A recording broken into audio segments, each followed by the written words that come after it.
C'est que, ben, mais peu importe le type, que ce soit un gars de construction, que ce soit une personne de bureau, que ce soit un vendeur, que ce soit n'importe quoi, on est tous des humains, on a tous, mettons, nos petits caprices puis nos choses. Puis c'est juste qu'aujourd'hui, on dirait que c'est de pire en pire parce que t'as tellement accès à avoir beaucoup d'informations, que ce soit les médias sociaux ou que ce soit. Fait que tous les gars de construction qui sont frustrés de la vie, on dirait que la facilité de pouvoir chialer puis comme de botcher ou pas être là est encore plus grande. Fait que je le vois souvent par les commentaires que je reçois sur Facebook. Souvent, je suis traumatisé. Là, je me dis, mais mon Dieu, man, c'est incroyable. Le gars, il pense vraiment, tu sais, ah, je mets ton pouch, c'est sûr que tu le mettrais sur un chantier. Si tu regardes la moyenne de sa construction, c'est tout de même. Les gars, ils manquent souvent. Puis dis-moi pas que c'est difficile. C'est comme, il y a des corps de métier qui sont peut-être un petit peu plus durs que d'autres. Sauf que si tu prends ta job, quand tu termines, tu punch out, tu rentres chez vous, tu vas coucher, tu n'as pas de stress, je peux te garantir que peu importe le métier que tu fais, c'est 100 fois plus simple que d'avoir à gérer un paquet de monde que eux autres sont tous insatisfaits, puis ils veulent tout plus, ils veulent tout quelque chose, ils sont tous frustrés de la vie. Ça, de gérer cette partie-là, c'est qu'est-ce qui est le plus difficile. Dans la construction, l'impact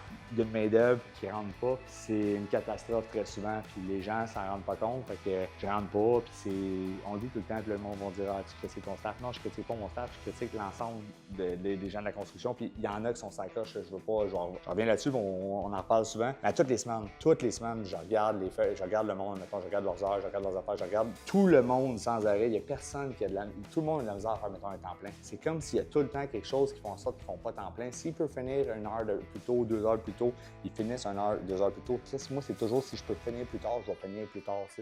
C'est complètement pas la même affaire. Puis ça fait en sorte que tu essaies de bâtir une entreprise productive dans la construction, de faire en sorte d'être le plus efficace possible pour pouvoir en donner le plus possible aux clients sans les charger le plus cher possible. Mais c'est quasiment impossible.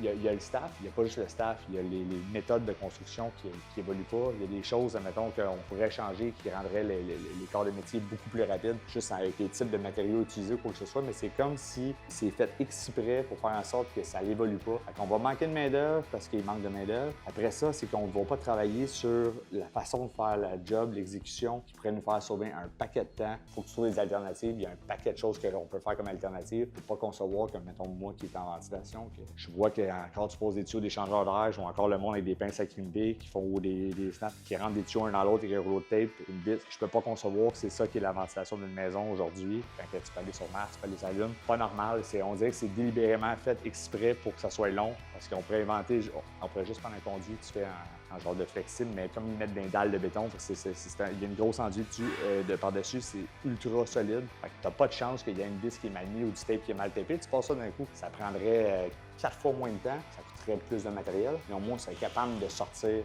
les jobs plutôt que de manquer de staff pour sortir les logements. Ça, dans tous les corps de métier, il y a de quoi du genre. Il y en a dans tout.